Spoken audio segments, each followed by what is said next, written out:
Chers amis, bienvenue à la communauté d'études quotidiennes de la Bible et quel plaisir de vous saluer en ce vendredi 12 juillet 2024 pour continuer à partager avec vous la lecture de la méditation quotidienne pour adultes tirée du livre Dieu est ainsi, portrait de la grâce et de l'amour divin écrit par Roberto Herrera.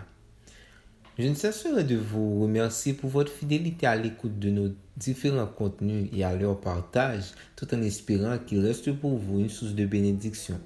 Par ailleurs, nous vous invitons à continuer à partager vos commentaires avec nous pour avoir une idée de vos points de vue.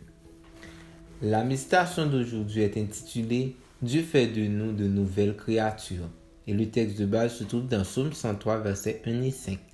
Mon âme bénit l'Éternel qui rassasie ta bouche de bien, tellement que ta jeunesse est renouvelée comme celle de l'aigle. La première fois que vous avez lu ce verset, il vous est peut-être arrivé comme à moi de l'avoir interprété comme une allusion du psalmiste au bienfait des aliments que Dieu nous donne chaque jour.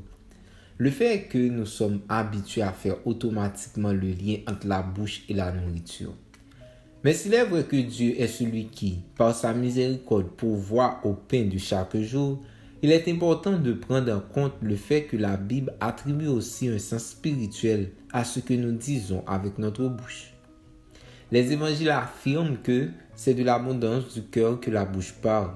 Luc 6, verset 45. Ainsi, ce que dit la bouche est un bon indicateur de ce qu'il y a dans le cœur. Le psalmiste nous fait comprendre que Dieu est celui qui rassasie de bien notre bouche.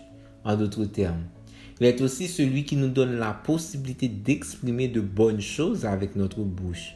Comment fait-il? En nous transformant d'abord de l'intérieur.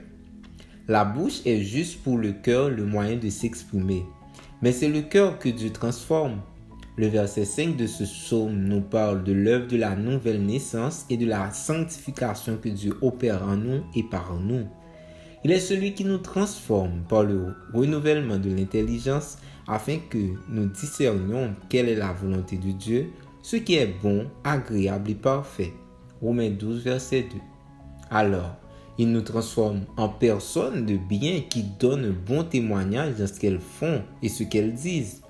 De cette façon, nous sommes rajeunis comme l'aigle, parce que nous naissons de nouveau.